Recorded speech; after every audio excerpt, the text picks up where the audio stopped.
Okay. All right. It's trying to connect. All right. Here we are. We're now live.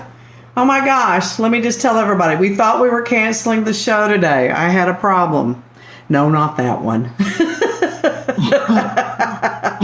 Not that one. You thought it wasn't that. No. Cancel that. No. And we had a special guest scheduled, and I had to cancel him because I thought we were having these problems. And then miraculously, everything just worked its way out, and we have no problems because I am the problem solver. So, Yes. Who knew? look at her roll her eyes at me. Such talent. Such talent. No, Well, I hate to tell her, but when she posted about the show, she said, "We're going to have to cancel the sow today." S-O-W, the what? sow. The sow. S-O-W. well, do you see her hair? There's no sow hair. So there you have it. I wasn't wrong. I just wasn't complete. There are no sows here. Okay. Wow. Okay, so let me explain to you the issue here. I do 95% of my Facebooking on my phone. And I don't know about you, but typing on that little bitty keyboard is a pain in the ass. Yeah, I agree. Okay? And everyone goes, well, why don't you dictate it? Because the damn thing does not understand my accent. And I spend more time correcting that than I do trying to go through and find the issues. And then even when I correct the issues, autocorrect overrides me. Yeah. I am a bitch for autocorrect. I kneel to her authority. I get it. I do. She is more powerful than I am. I get it. Yeah. Got it. Exactly. So we are the Spiritual Neighborhood Lunch Bunch, and we have nothing planned except to be here. We did. We thought we did. So best way shit. What's that saying? Best laid plans of mice and men. Of mice and men. I watched that movie the other day, Of Mice and Men. Have y'all seen that movie? With John Malkovich and Gary Sinise? No. Oh my God, it is a heartbreaker. One of my favorite books. Favorite books of all. If you've not read Of Mice and Men by John Steinbeck, you have not read a book. Seriously. Yeah, I read that a long time ago in high school. What are you eating? I want to bite. This is like banana chips. It's not your waffle? I've already had my waffle. It was the Great Pumpkin today. So what do you put on your waffle besides butter? I'm having people actually question me. Is that all you eat? Is that what you eat every day, every morning? I'm beginning every morning, yes. I'm beginning to wonder the same thing. I do not. When there's not a Post-it, I'm not eating waffles that day. Well, and do you just eat one, or you just show us one because you're really eating 4? I only show one. I have about 4. See, I said that. Show you all the waffles I eat? No. Actually, what I do is I take the waffle, I put it on the plate and go, what are you going to be today? What great creation are you going to be today? And sometimes it's nothing. Sometimes it's like, oh, man. And then I'll actually start eating it and go, oh, wow, that looks like so-and-so and such and such. I'll make it that way. That X for the pirate thing, that was strictly just a fluke. I looked at it and thought, wow, X marks the spot. And then I thought, wow, well, I wonder when like a pirate day is. And it was the next day. So it was like, okay, that worked out real well. Hey, I got a bone to pick with you. Bone? Uh-oh. Yeah. How come Luann got to be on your show the other night and I didn't? I told her I was just there for observation, and all of a sudden, I could be an observer. The microphone was on. I could be an observer. Actually, the truth is Hurricane Lou came over to the house. I've got a light bulb to be fixed. I have a chair to be repaired. I have all this stuff to be restructured. And she was here and the show was on. I could be there. I could restructure. Can you fix my light? Probably. What's wrong with it? I'm the handyman for small things.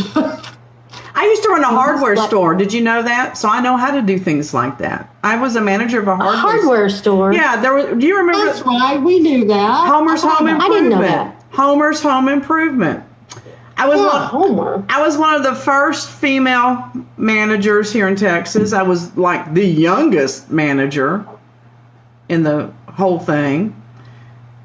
Yeah. I was good at it. I love home improvement crap. You know what? I've been thinking about just saying to hell with everything and go getting a job at Home Depot. I love hardware stores. Well, we were at Home Depot as well.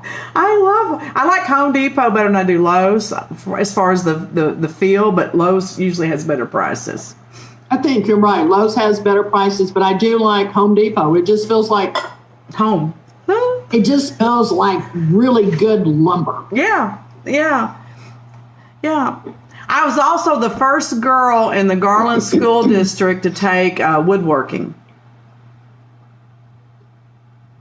Wow. I was trying to think, am I surprised? No.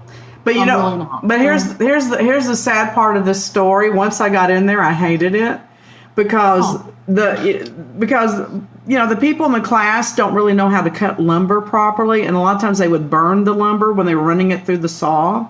They'd let it get brown, and the smell of that on the pine resin in the wood would make me nauseous. So for 3 months, I thought I had morning sickness, and I kept getting pregnancy tests to see if I was pregnant because I was nauseous. Because it was first period every day. I'd be so sick, but it was the stupid smell of the wood that was making me sick. Well, I like to watch, like on YouTube videos, I love people that are building tiny houses, or I love the cabins in the woods where these people are, building their homes and stuff like that. I love that stuff. Well, I want 3 tiny houses. So I want one for me, one for Mom, and one for Scott, and then we have dog runs in between them to connect them. So it's like a big house, but it's separate. I like that idea. We talked about like having a big, huge family room, kitchen, laundry room situation, and then tiny houses on the outskirts of the house. That way you have your own space. Yeah, that's a lot like the design that we had that a guy did for us for the council. At one time, we were trying to put together, a shelter type thing for homeless women and children. So it was actually shaped like a wagon with the hub. So the hub was the kitchen and the common area, and it had like a wagon wheel. Yeah, and then you would have your dog runs running out, and then they would have the little rooms at the end of each run that would have 2 bedrooms with 1 bath, and that's where the women with their children could stay in each of those. So you only had to have 1 kitchen facility. And it, had like 3 refrigerators and 4 stoves and, and all this stuff. It was a really cool design, though. I loved it. Well, there was an actual husband and wife, and they had 2 teenagers. And the mom said, I'm tired of cleaning up after your shit. We need to do something about this because, Mom and Dad have a full-time job. The kids are going to school. And so the dad said, okay, I'm going to go look for some property. He went and found some really nice property, and they built, Mom and Dad have the main tiny house. But then the kids have their own tiny houses, and they are responsible for the upkeep. They're responsible for cleaning up, the whole bit. They have a common washroom for your laundry, ironing, that sort of thing. And then there is a major creation of a shower, bathroom that all share. But everybody's responsible for picking up after themselves. But the main food, they meet over there at Mom and Dad's house for breakfast sometimes. But in the middle of the compound is a giant fire pit, and that's where they cook a lot of their dinners. And they all gather there for that, connection where all of them get to tell about their day and all that stuff. I like that. I think that's cool. I do too. And I also think that's a great solution for older people. We have so many boomers. Okay, boomer. We have so many boomers that are living to a ripe old age. My Google thing just came on when I said boomer. What the hell? What the hell? It's like Alexa picking things up and saying, "Okay, how about this for you?" Yeah. And so, I mean, that design would work to like have a community of a bunch of women. Like, let's say that's all three of us and we were all widows or whatever. And, you know, could have something like that to all live together and support one another, but still have our space, you know. And then we could go over to Elizabeth's house at midnight and toilet paper her windows, you know. and knock on the yeah. Soper window screens. And you, never mind. Just remember, revenge is a bitch. Oh, whatever. Karma is a bitch. Revenge is best served cold. Oh my gosh. There's all this weird stuff going on my screen here. Oh, that's because Stan made laughing faces. Stan's watching us. Wave at Stan. Stan. Hi, Stan. So, anyway, what do y'all think about my idea of taking the spiritual neighborhood and also podcasting us? Am I just making more work for myself, or do you think it'll help our exposure? I'm going back and forth on this. Well, I don't know anything about podcasts, so don't ask me. Well, if you're talking about on radio, yeah, I don't want to do any more radio shows. I just, you know, when we do Zoom, when I download it, it gives me the video and it also gives me an audio version. And I'm like, okay, I can go and convert the video I already have to audio pretty easily. It just takes some time because there's so many. And I could put them up on a podcast channel and just do that every day like I do to YouTube and double our exposure is my thought process. Well, on Zoom, you get just the audio. Yeah, that's what I'm saying. You know, yeah, but I don't want to have any shows on the podcast, so to speak, like you do when you're doing Chuck and all that and schedule shows separately. I'm not looking to do that. I'm just looking to maximize the exposure. This is like a business meeting. Aren't y'all lucky to be? Give me a moment and let me finish. I'm sorry. I just was on a roll. What you can do is you can take that audio and you can actually download it onto the space where you're going to have your show and load it up. I know. That's what I was saying. I'm agreeing with you. I don't want to schedule more shows. I just want to upload the audio to a podcast channel. But I'm just wondering if it's worth the effort of creating a new channel to do all that, because I'll have to pay for it because there's limits on all of the ones. So I'd have to spend anywhere from $12 to $30 a month, which is not a bunch of money, but I'm already paying for everything out of my pocket for the council right now. So it does add up. You know, I would think about it. That's what I'm doing. Unless somebody, look at me blink my eyes. Unless somebody I know that has a podcast channel and wants to add it to their channel. Well, I think you should get in touch with that individual. Oh my God, she is so fucking mean to me. I swear to God. You should get in touch with that individual and say that exact same thing. Well, I think I will then. God. Okay. I thought I just did, but I'll do it again.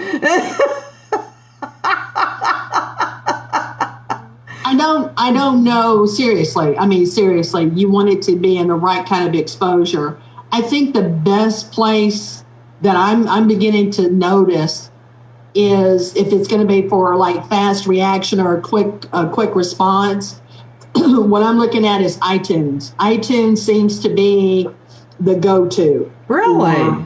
Those kinds of things. I was very surprised. You mean for podcasts? Yeah. Well, there's a bunch of them that interface on. Here's something interesting I learned, because I spent some time researching it this weekend, quite a bit of time. There's a bunch of them that interface with Google, so it automatically gets found on Google Podcasts, the app. Yep.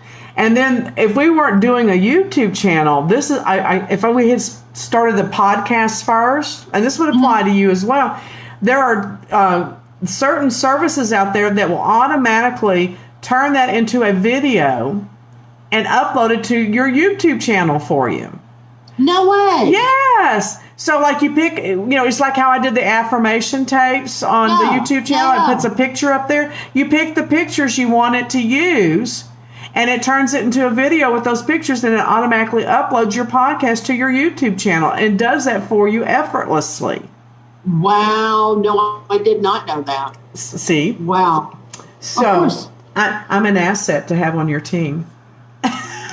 So I just did a search for podcasts, and there's one called Podbean. Podbean, yeah.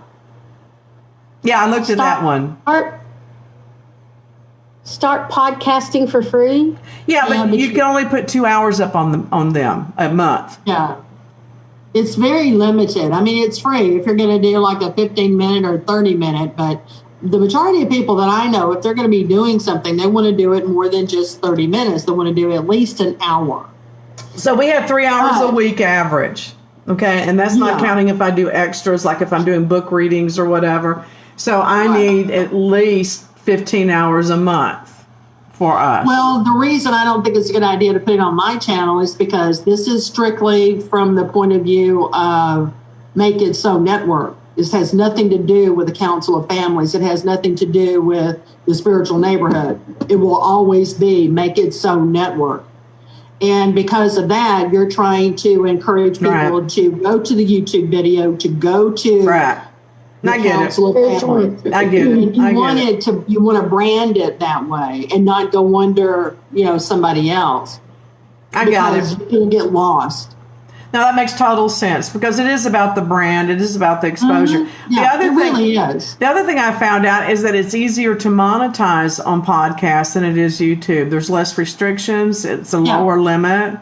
Yeah. I wish I had done this research before, but again, we did all this backwards. We weren't intending to be doing this in September to begin with, much less doing more shows.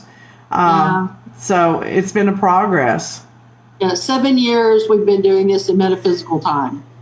7. Quit saying that. How do you figure metaphysical years? Every month has been a year. Really? At least. Metaphysically speaking. I look better now than I did 7 years ago.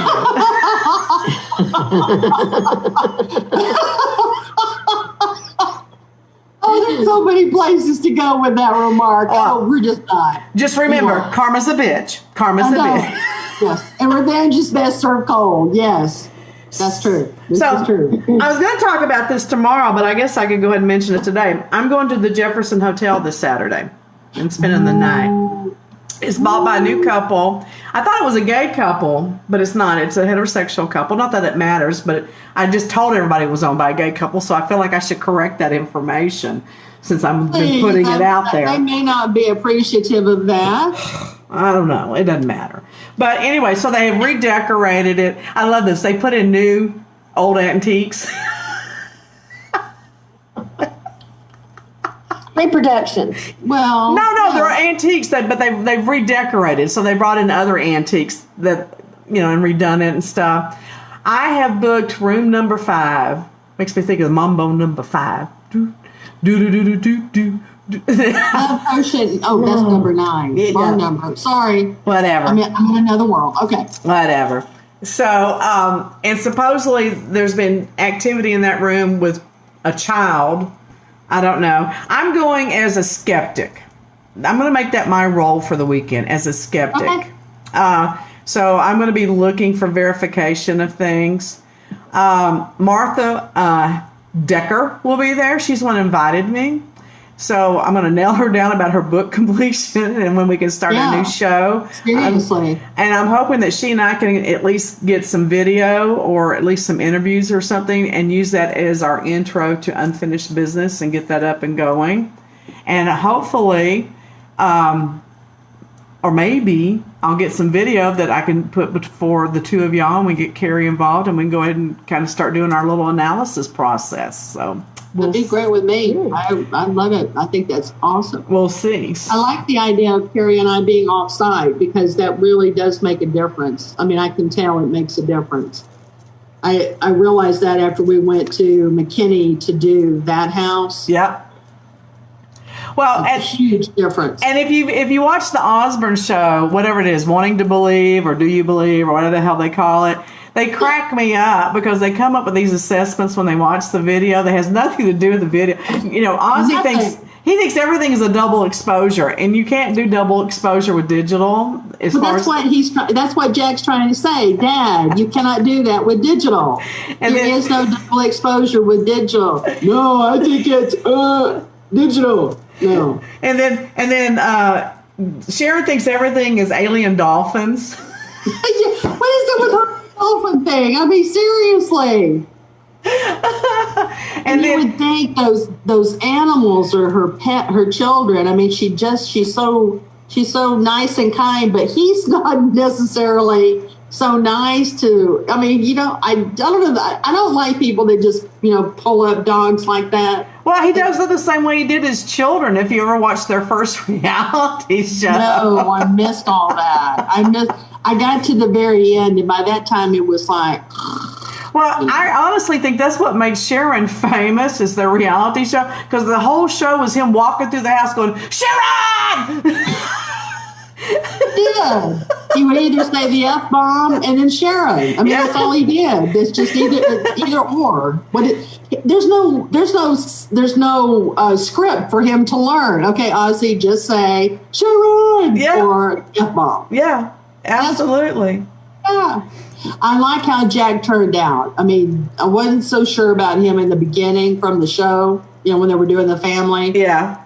Wasn't sure about that kid, but he has turned out to be he's really quite funny. I think he's funny. He really is. He's got that drive. I like Jack. I just like him. There's something about him I just really, really like. Oh, you want to kiss him. You want to date him. You think he's cute. What I would like to do is go on a ghost adventure with him. That's what I would like to do. I would want to go so I could scare him. He would be fun to scare. Well, he said, several times that Katrina is much braver than he is. But she's been doing this most of her life. I think she started when she was 10. Or whatever. I don't know how she stops from jumping out and going boo at him sometimes. I mean, seriously. I know. It's just like it's almost so easy. It's almost, you go, wow, this would be just so simple to do. And then she doesn't. I'd have to. I'm sorry. I bet she does, and they just don't put it on the show. It may not. It may not. I mean, either that or she doesn't have a mean bone in her body, because there's just something about him that makes you want to go, ooh, boogity boogity. And what is it, the Oogie Boogly scale that they have now, or whatever that scale is? On what level would you rate this from? Oogie Boogie or something like that. Oogie Boogie scale and that. But a lot of those videos that they're showing is exactly what's on Paranormal Caught on Tape. Well, he tells them, because most of the ones, either came from his show or there's nothing new. But he does ask for people to send their stuff in if they have anything. So since this is their first season, they're probably still accumulating. I hope they can start getting stuff. The one I like the best, that I really would have liked to have seen more of, was the woman that lived in England who, I think it was her ex-husband or somebody she thought was haunting her, and the spoon just stands straight up and starts twirling around and things are flying around her kitchen. That one was good. And then there was a school in Ireland that they took the tapes. The most haunted school in Ireland. Yeah. Did you see those lockers move? Yeah. And the chairs move, and all of a sudden this stuff comes flying out of the locker. Yeah. Man, that would have scared me. That would have scared me. I could see me standing in the center of the hall going, okay, everybody settle down or else. We're not having this shit. This is a school. What would that be? No more roughhousing in this school. Yeah, just because the teachers aren't here doesn't mean you get to act like this. Yes, absolutely. I loved it. I really did. I loved how that happened. But some of the best video that they capture is at electronic places. And all of a sudden the computers will blink and then go out and then come back on, chairs back up and move forward. And oh my gosh, it's just all kinds of stuff. I love that. Now, did you see the one where the guy was in Russia and he was walking his dog out in the woods and he came across this girl that was just floating in the air? Yeah, with her grandmother. What the hell was that? How did they know that was her grandmother? I don't How did know. they know that? I don't know. Or whoever the woman was. And she is up in the air and she is just like levitating up there. Yeah. Yeah. And that was cool. The point that they brought up that I love is like, why is he talking English to his dog if he's in Russia? I don't know. That's a really good point. I thought so. So it put a lot of questions. Do German Shepherds understand English? I mean, No, you have to speak German to that. German Shepherds. Speak German. Nine. That's about all I know. Kindergarten. Okay. I talk a Spanglish to my Chihuahua. I'm like, do you want a taco?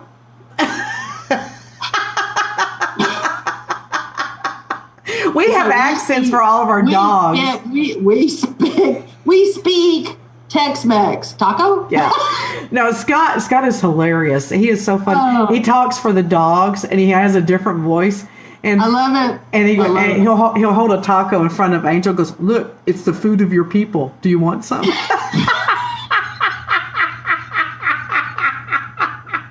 Oh my goodness. Okay, 23 years of that, and I laugh every time he does it. It's still funny. And the dogs are going, I should just probably bite him in the butt. Well, yeah, she does. She gives that look. And so he'll talk for her. He goes, give me some. Give me some. I can't do it as good as he does, but he gets this little accent. Give me some. Give me some. Give me some. And I just laugh. Well, was that Taco Bell that had a Chihuahua in their ad for a while? Yes. Yeah, and the Chihuahua became more famous than the food. I know. So they got rid of the dog. It's like, no, I'm sorry. You cannot be more famous than the food. At one time, I had every one of those little Chihuahuas, and they all had little buttons that you would push, and they would say different things, like, yo te quiero Taco Bell, and things like that. Oh, my God. And about 6 years ago, I had a friend in the hospital that was dying, and he loved those dogs. He loved them. Aww. And so he goes, would you get me one? I just took my whole collection up there and set it up in bed with him. And, oh my God, that's so sweet. He would just sit there and play with those dogs all day long. Oh my God, that is so sweet. You brought a tear to my eye. Well, it brings a tear to my eye too. But I just thought I'd throw that in there. He was a wonderful friend. He used to own a tour business here in Dallas called Joe Dallas Tours. And the emblem was a armadillo wearing a Texas hat and belt buckle and boots. How awesome was that? That was very creative. Yeah. That's very creative. So I had access to a limousine anytime I wanted one. So when I had I'm so sad that's not still available. Oh, I know. If you're going to Uber, it's the only way to Uber. I really like limos. I've discovered I really, really like them. Well, here's what's really funny. I was a single mom when I had Joshua, and I did not have any insurance. And I had paid for everything except the actual, I even had paid most of the hospital bill before I even went to the hospital to have him, but they didn't expect me to have a C-section. So there were additional costs there. And there were also, he was born with jaundice, so there were additional costs there. And they wanted me to pay all of this bill before I left because they knew I didn't have any insurance. And my doctor had to threaten them with a lawsuit so they'd leave me alone and let me leave. The other thing is they wanted me to go home before Joshua did. And I'm like, I had this thing. I'm like, if I go home without my baby, I will never see him again. I was convinced of that. So they had to let me stay an extra 3 days because I wouldn't leave without him. And so here we've been fighting this whole 3 days over money, me and the hospital admin and stuff. And then they're walking me out, still discussing a payment plan, and they see me get into a limousine. Oh, God. Don't you know that chapped their ass? It would, yes. I could see that. I'll never forget the look on that woman's face. I'm out. Oh my God. I don't know why, but the weirdest shit comes to my head when we're doing this show. We digress. We digress. Or we improve. Who knows? Probably an improvement. More of an improvement, I would think. So tomorrow we have a Tipsy Techno Tuesday, which is basically what we're doing today without the tipsy. But You can't really tell the difference, so it doesn't matter. Well, I started to say I need a drink today. How would we Can we? know? How would they know? How would y'all know? I'm just drinking tea today, even though it's in my rose gold thermos. Oh, pretty. I like rose gold. That's an My honor. black coffee cup. Yeah. I like rose gold, but I am a girly girl sometimes. I know it doesn't seem like it, but I can be. Just that it's so not me. I can be a girly. It doesn't look girly on me, but it's my, sometimes I'll wear glitter nail polish. I have it on my toes right now. Yeah, somebody tried to convince me when I was looking for a firearm, a 1911, that I needed to go with pink. I have a purple one. And I said to them, no, it's hard to conceal a pink gun in your belt. I have a stick. You have a stick. Paint it pink. I have a purple one. I have one that, which one? I forget, but I have a purple one. It's a small one because I have an armband that I wear it on my arm, or I can put it around my ankle. But it's got purple stripes in the handle. It looks cool. And then I have this is my Suzanne Sugarbaker gun. It's hammerless. So the hammer, you can throw it in your purse and the hammer won't get caught on something in your purse. And I called that my Suzanne Sugarbaker because she always threw hers in her purse, and she pulled it out one time and it had a lifesaver stuck in the end of the barrel. Wasn't that's just so typical Sugarbaker, wasn't it? I mean, seriously, that was just so her. It was. That was so her. I missed that show. That was a good show. Yeah. But she was an interior designer, right? Yeah, they all were. They all were. them. But she was the salesperson because she was pretty and flirtatious, and and she was a socialite, and she had been a debutante, and she'd been in beauty pageants. So she was their salesperson. She didn't do the design work. So she just laid up on the couch like this and told everybody how stupid they were. So did she ever say why she carried a firearm? Yeah, because she didn't want to get attacked. They were making a point about women being attacked and how to protect yourselves and stuff. And, of course, her answer was to carry a gun. And the other women went and took a self-defense class. And I'm like, why can't you just do both, Well, a lot of the privileges that women have for today, right now, are all because of Ruth Bader Ginsburg.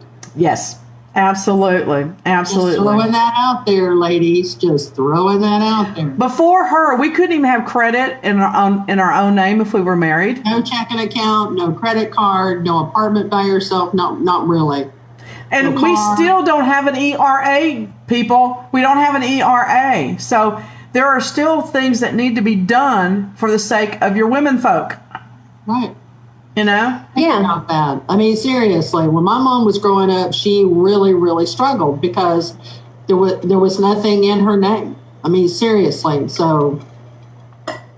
And what about doing the same job as a man? You never know if you're getting paid the same. Well, I do. That's because I'm self-employed. My mom the most. If I'm sitting doing a job and you're doing the same job I'm doing, I should be paid the exact same amount that you are. Well, I agree. That's why I'm self-employed. I've always been. I never labeled myself a feminist, but I guess technically I am because I've always been about women's being treated the same as men, being treated equal, and I've always been self-employed because of that. Because I couldn't. Frankly, I couldn't keep a job probably if I had to put up with men's bullshit. I just couldn't. Yeah, Mother didn't like that a lot. She didn't like it at all. I mean, she just did not like inequality. Well, and as much as I loved working at Homer's, that's the only real job I had was working at Homer's. Really, the only job I had. I've been self-employed since then. But I loved working there. But one of the reasons I left, not the all reason, but one of the reasons, is the men wouldn't keep their hands off of me. They pawed on a lot of the women and girls. What year was that? I started work there in 1975, and I left there in 80 or 81. I started when I was 16 or 17. Yeah, I had a job with 5 OBGYNs, and one of them was very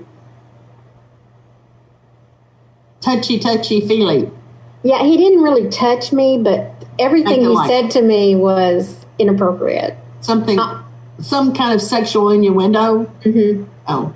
Well, and the thing is that if you fought back, which I did, you know, and I've always had a mouth on me, always, and then they would try to make your life miserable. Like everybody else could be sitting around doing nothing, but when I was a department manager, they would come and check out my department and criticize it.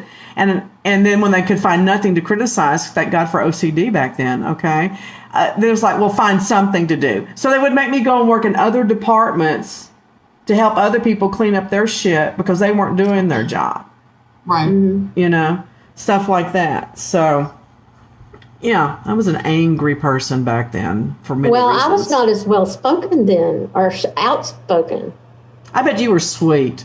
I bet you were. I was. Yeah. And I wanted to get along, and I was a single mom, and I needed a job. And so what I should have told him to do was to shove it up his ass. But I didn't. Oh. And see, I would have done it for him. And did on several occasions. I would have said, you need to go see both of those people. Yeah. She'll tell you where, and she'll actually do it for you. But it's hard. I mean, because you walk a fine line of how bad do I need this job? How bad do I need the aggravation? And then a lot of women, I'm sure, ask the question, am I really hurt? But it's, Luann and I were having this conversation earlier. I have become aware that there's a lot of things that I let slide off my back because it doesn't really bother me personally, but I'm becoming more aware that, hey, that's really bullshit, and I need to tell people to stop. Mm-hmm. Even though I think it's not bothering me, I just don't even want it in my environment. Mm-hmm. So yeah, I'm getting even more outspoken.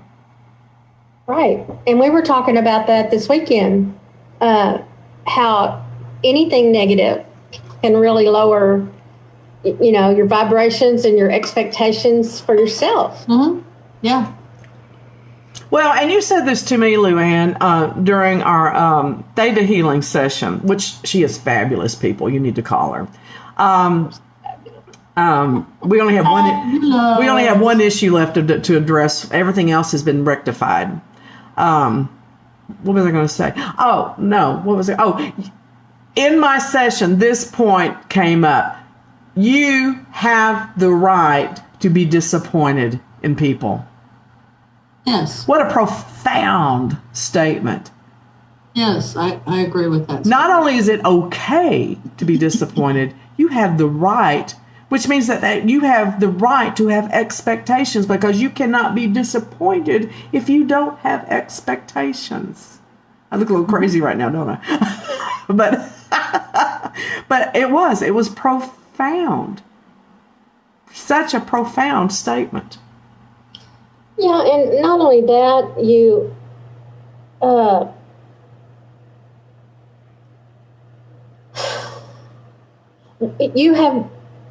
have an obligation to yourself to forgive those people. And a lot of people think, well, I'm not forgiving nothing. Mm-hmm. Well, what you're not doing is you're not forgetting. But you need to forgive for your own well-being. It's for your well-being, not theirs.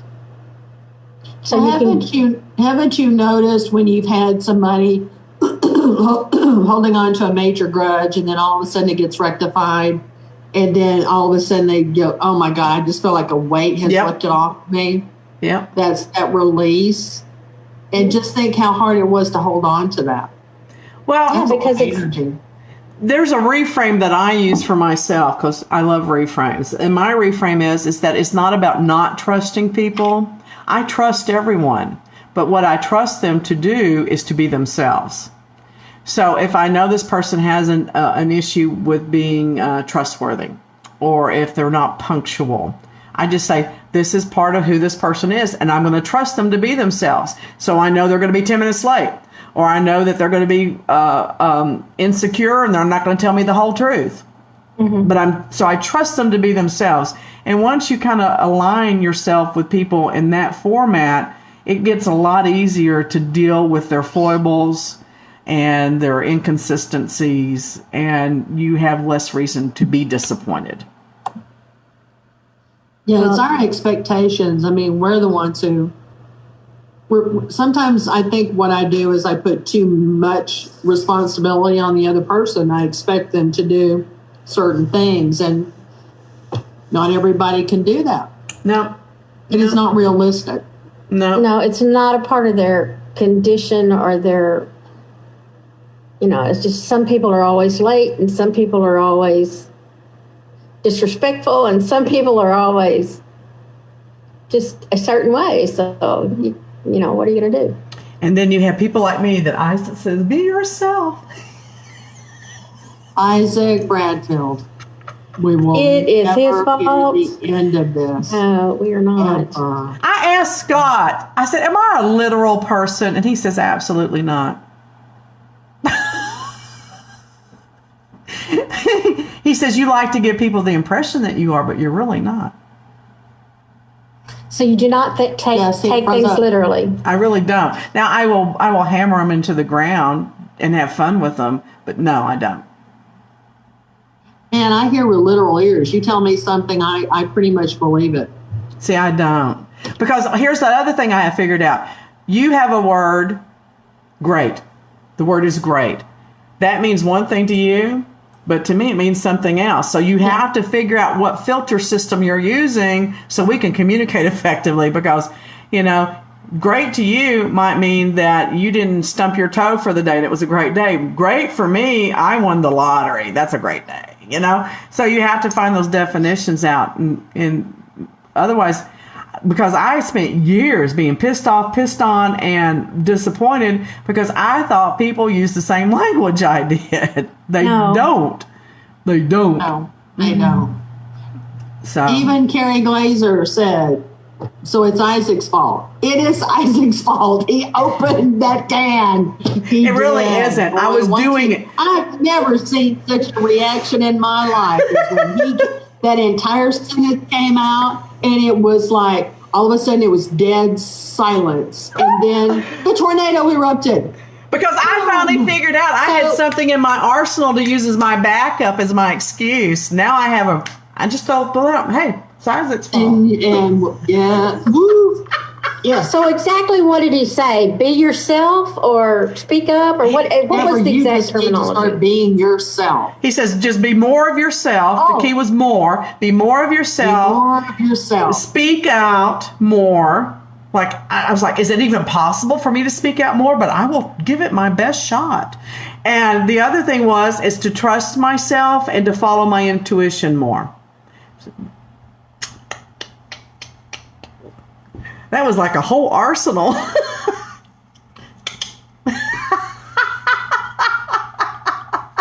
And we all heard that. It was like, okay, now that's part of that's a weapon now. And he said, don't hold back. Don't hold back. God. That was the statement that got us. I wasn't going to say that, and she brought it up. That was it. Don't hold back. Y'all are lucky I even put clothes on. Y'all are lucky I even put clothes on. I could just show up naked one day. Somebody said that please the other day. You're just like you have underwear on. I'm going, oh my God, no. Well, you know why that was funny? Because I never wear underwear. And you didn't know that. And you still reacted. I just said that to get a reaction out of you because I never wear underwear. It's good for the nether regions to not. Stop it. No, this is a health issue, and we're a health store. Elizabeth's face is red. Over when they heard that. Stop it. Oh what? My God. What? My eyes actually turned over when you said that. You know why? Because they need to air out like your nether regions. Oh, God, she went there. Oh, Lord help me. Oh, I cracked myself up. It's bad enough with the gourds and the low-hanging fruit. My face is just always red on this show. Always just red. It's better than a facial. It's better than a facial. Oh, gee. I should send you a bill. Carrie, I agree with you. TMI. Yes, Carrie says TMI. No. Now, see, Elizabeth, that's not right because you have said, how many times have you said knowledge is power? So, based on that, there is no such. I know. There's no such thing as too much information. There's no such thing because knowledge is power. Not about another. Well, okay. I don't think she was talking about underwear at the time. Well, No. but we are now. No. But we are now. Or not. But we are now. No. But if you're going to wear underwear, I have some great advice though. If you're going to wear underwear and you're going to wear a thong, you will get more enjoyment out of it if you wear it backwards. Oh. Help me, Lord. Jeez. I may have to take a few minutes. Did you see that? My hair actually stuck out on that one. Oh, shit. Okay, And that is the voice of I'm experience. gonna turn the air conditioner on here in a minute. It's gonna get really cold in here. And that's the voice. Well, you must have your thong on backwards. Oh, jeez. And that's the voice of experience. Seriously? Oh my God. It's like, the day I have on a thong, the world will end. Because you don't wear underwear quite sure. either, do you? I am quite sure if that's all I got, I would just rather wear nothing than that. See, she went there. To me, that's just like, that could just, never mind. I just touched on everything that could just go down so many different roads. Okay, never mind. One of the worst experiences I had ever had in my life was a larger student, one of those big, beautiful women that was wearing a thong, and her T-shirt pulled up, and she was leaned over the lab table, and I went, no, I can't unsee that. I cannot unsee that. No, please. Really? Well, you know what? I have this irresistible urge to do, and I guess this is just the mother in me coming out. When I see people walking around with their pants below the equator, really low, I just want to walk behind them and pull them up. Yeah, I want to go. What are you thinking? I want to pull them up and say, where's your belt? We got to tighten these up. Seriously. Does your mother know you walk around like that? Yeah. It's not even a judgment thing for me. It just looks so awkward. This mother thing, pull those pants up, because you're always pulling their pants up. Yeah. Yeah. I don't need to see your crack. Well, you don't see their crack because their underwear covers it. But you see this much of their underwear. It's the plumber look. Well, it depends on who the plumber is. Okay. You got a good point there. Let me rephrase that. Well, they make shirts now that have the 1 to 2 inches extra in the in the back, just so that the shirt will not pop out. Well, you know what?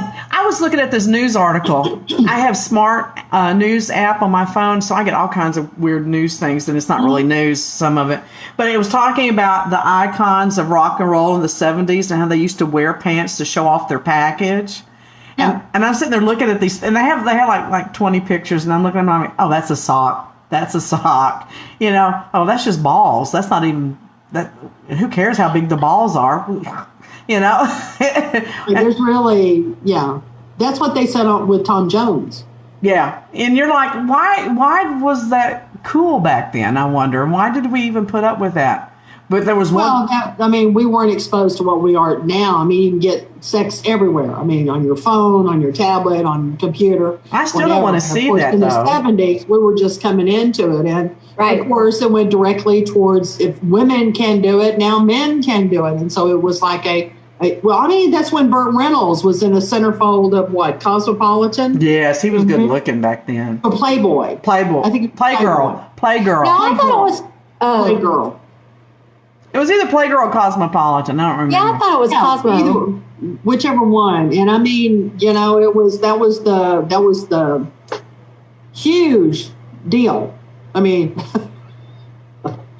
wasn't that huge. Probably shouldn't have said that. It wasn't that big.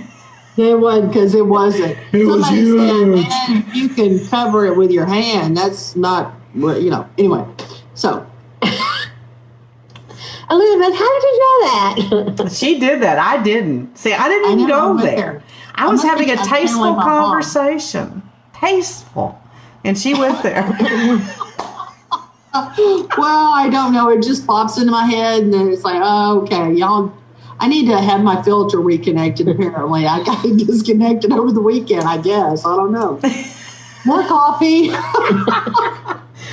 But you know what? More coffee. On the other side of the scale, though, women cannot go topless and men can. That pisses me off. It really pisses me off because Unless you're in France on the beach. Yeah. Well, I'm talking about in this country. Let's stay focused on our country. But again, that's about how they sexualize our bodies so much more than they do the male body. Okay, and I'll be the first to admit, female bodies are more beautiful than men. Men. I don't want to look at them, but I like looking at women just because I like to see how they're shaped. It is a beautiful shape. It is, But I've always said if I ever got breast cancer, I'd have mine taken off and get a big old tattoo on my chest and go around topless. Absolutely, that's exactly what I would do. I would start cutting up my own grass just so I'd have an excuse to go topless out in the front yard. Well, I know, a lot of women, that's their definement of who they are is through that. Just like men with, penis power. And that's an oxymoron. I think I've seen women who actually have those tattoos, and they are absolutely strikingly beautiful. They gorgeous. A lot of gorgeous tattoos. Beautiful. They are. And most of them that I've seen are very, very tasteful. So, and the fact that they survived is just a plus, just in general. So, more power to those individuals. The other thing that pisses me off about the inequality of just basic idealism of the sexes, okay, I'm not even going to go to the ERA right now, but like if a man goes and get a physical, they handle everything very, very, gently. I'm going to get a mammogram tomorrow. I'm going to tell you right now, I will come home bruised and sore for days. It happens every time. I don't care how good the technician is, and because they are very good, but because I am so large and they have to squish them. And I think that's one of the reasons why I hang so low now. I think the mammograms have created them to be squished so much they hang lower than they would normally. Now, I just had one, and mine was not that bad. I mean, I've had them where I know I could just visualize it's going to look like that when it's through. But this last one was just not that bad of an experience for me. They're getting better at it. The equipment seems... But, I remember reading one time that they were going to come up with a machine where we could lay on a table, like a massage table, and it had the holes cut out, and they would dangle, and we could get pictures like low-hanging fruit. Yes. Yes, I'm like, finally, something custom made for me. And what happened to that idea? I still think that's one of the funniest things you've ever said. Well, I always get this visual of plucking at the low-hanging fruit. Oh my God. They do have a new machine that is curved on the top and the bottom. That can actually compress the breast, but not flatten it. Yeah, it's not so drastic. Right. I need more than a cup. I need like a Pyrex bowl.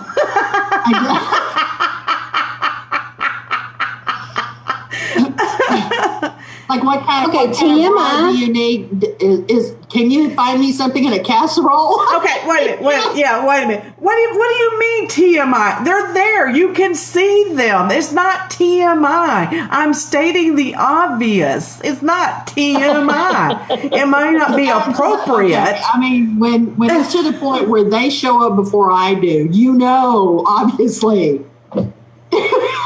Good God. He's going around the corner and they show up first. Obviously, there's a lot to that low-hanging fruit. Or when you're doing the twist and they're going to the left and you're going to the right. Going back to the left and they haven't caught up and they're coming back this way. Or you're doing the mashed potato and they're getting squished when you do the mashed potato. That is why I do not run. I would be bruised all over my body. Hi, girl, what happened to you? I ran. Black eyes. Like, Black eyes. Did you fall? No. right. Can you see this? Can you see this? Black eyes. Yeah. I can see it.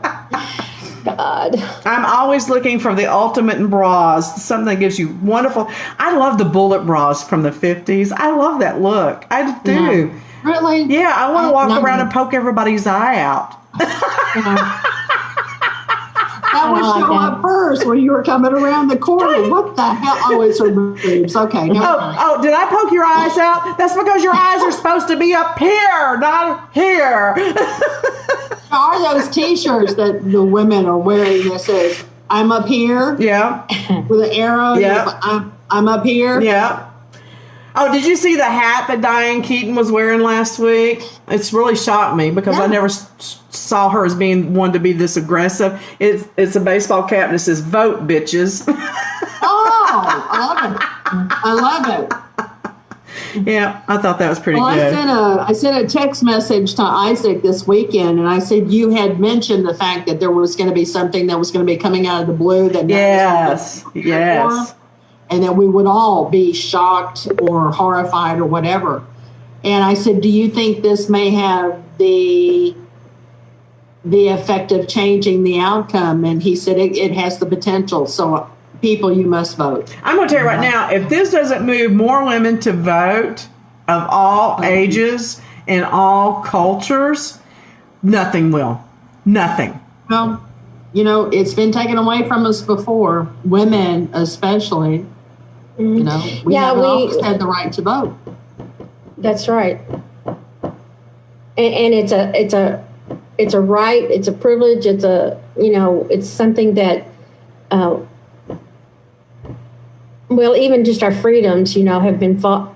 We What? have been fought for. So. Let me just put this out there, okay? If you haven't watched Mrs. America, I think on Netflix or Hulu, go watch that. That talks about the ERA movement in the 60s and 70s and how we came so close. And it's still there. It still could be ratified if somebody would put the movement back up before Congress and everything. But the thing about it is that if that had been passed, maybe we wouldn't have to have the Me Too movement right now. Yeah. I can see that. Maybe that would not have been the legacy that we've left for our children and our grandchildren and now our great grandchildren if something doesn't change. It pisses me off that in a lot of ways we get no better treatment than when we were beating rugs and wearing corsets. Seriously. Yep. Yeah, if we don't vote, we give up the right to really complain about what's going on. Exactly. In my opinion. Exactly. In my I agree. opinion. I agree with that statement. Because Exactly. If you're not going to participate, you don't have the right to.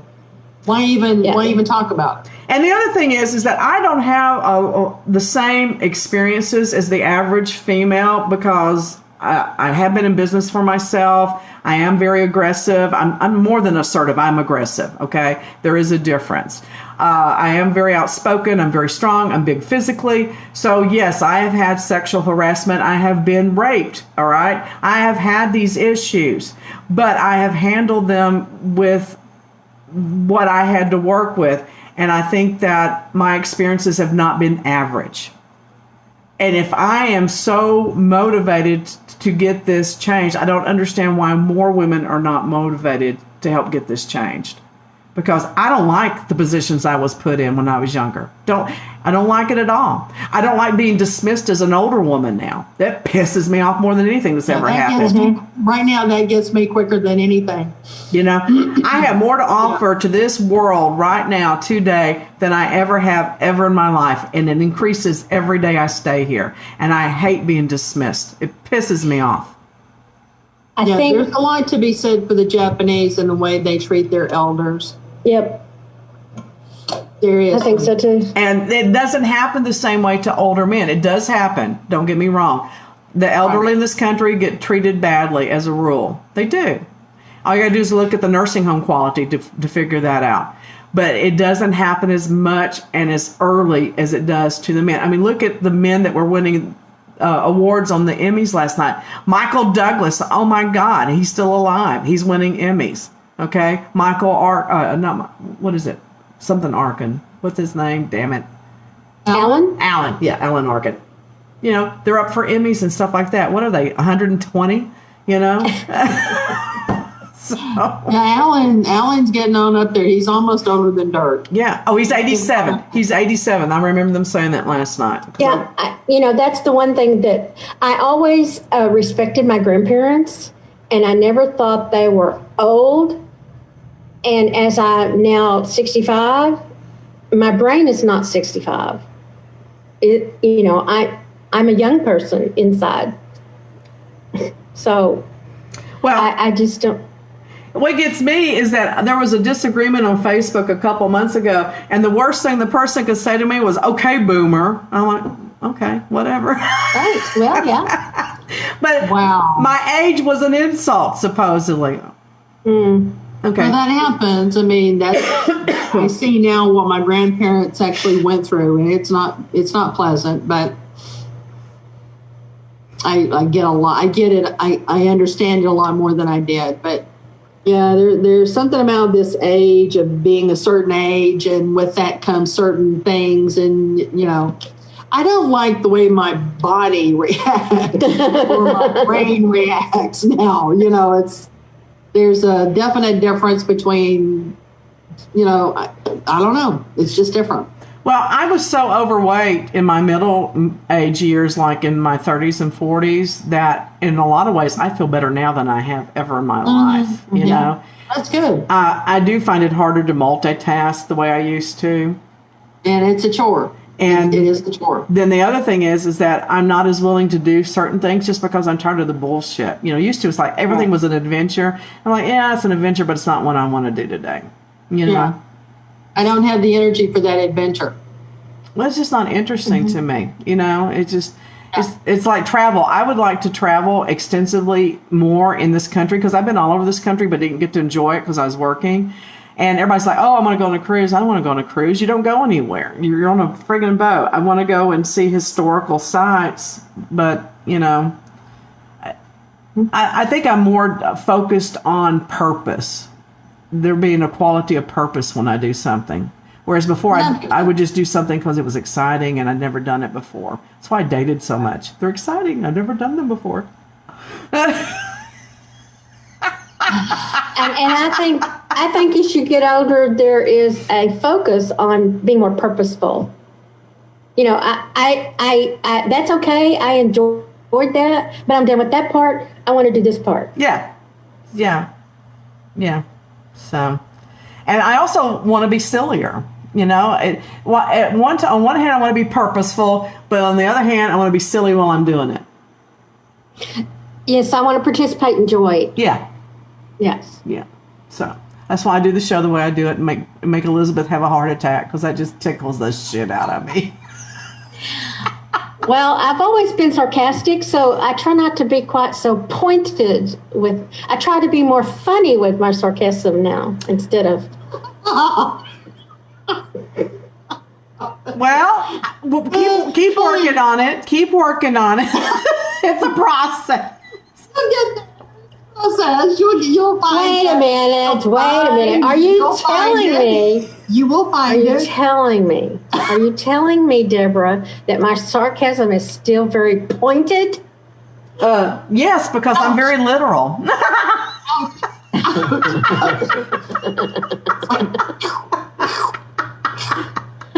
What time is it? Oh my God, I missed that one. Woo, that was close. What the hell? Oh my God, what time is it? I can't see it. It's time to close. Huh? It's time to close. It's 1:20. You're in charge. You're supposed to tell us when it's time to get off. Bye. Like it a lot. We'll see y'all tomorrow for Tipsy Tuesday. How it will be any different, who knows? We will be back. I doubt it. Wait a minute. I can't see how to turn this shit off. It's so dark in here.